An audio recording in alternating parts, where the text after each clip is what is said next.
আগে লিপস্টিক মাখেনি। তিন দেয়ালের কাঠের ঘড়ির কাঁটায় সকাল 10টা বাজলো মাত্র। এখনো পদ্ম উঠল না। হেমন্তলতা মেয়েদের রুমে ঢোকেন। পদ্মজা দুহাত ভাঁজ করে ঘুমাচ্ছে। জানালার পর্দা ভেদ করে আসা আলতো রোদ্দুরের স্পর্শে পদ্মজার মসৃণ পাতলা ঠোঁট, ফর্সা ত্বক চিকচিক করছে। হেমন্তলতা বিসমিল্লা বলে 3বার ফু দেন মেয়ের শরীরে। গুরুজনরা বলেন, মায়ের নজর লাগে বেশি, নজর কাটাতে বিসমিল্লা বলে ফু দিতে হয়। হেমন্তলতার মায়া লাগছে পদ্মজার ঘুম ভাঙতে, তবুও আদুরে গলায় ডাকলেন, পদ্ম, এই পদ্ম। পদ্মজা চোখ খুলে মাকে দেখল। দ্রুত উঠে বসে। যেদিন ঘুম থেকে উঠতে দেরি হয় সেই দিনই হেমন্তলতা ডেকে তোলেন। পদ্মজা অপরাধী কণ্ঠে প্রশ্ন করল, বেশি দেরি হয়ে গেছে আম্মা? সমস্যা নেই, মুখ ধুয়ে খেতে আয়। পদ্মজা দ্রুত কলপাড়ে গিয়ে ব্রাশ করে মুখ ধুয়ে নেয়। হেমন্তলতা শিক্ষকের মেয়ে, তার এই মধ্যে নিয়মনীতির প্রভাব বেশি। মেয়েদের শক্তপোক্ত নিয়মে রেখে বড় করেছেন।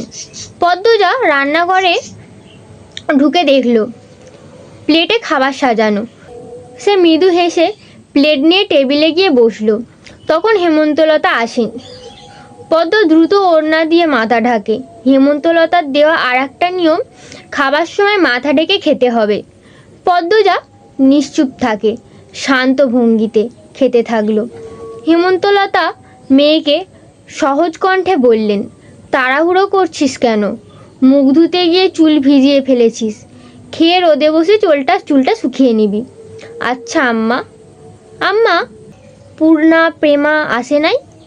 পূর্ণা আসছে, স্কুল গেছে। প্রেমা দুপুরে আসবে। আম্মা, আব্বা কবে আসবে? পদ্মজার প্রশ্নে হেমন্তলতা দাঁড়িয়ে পড়লেন। শুকনো গলায় জবাব দেন, জানি না, খাওয়ার সময় কথা বলতে নেই। হেমন্তলতা চলে যেতেই পদ্মজার চোখ থেকে টুপ করে একটা ফোঁটা জল পড়ে পাতে।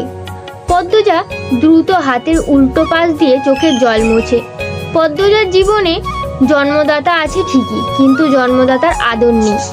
সে জানে না তার দোষটা কি, কেন নিজের বাবা বাকি বোনেদের আদর করলেও তাকে করে না, কথাও অবধি বলেন না।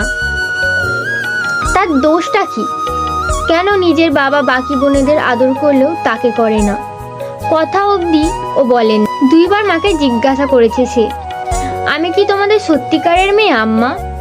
সন্তান হয় না বলে কি দত্তক নিয়েছিলে?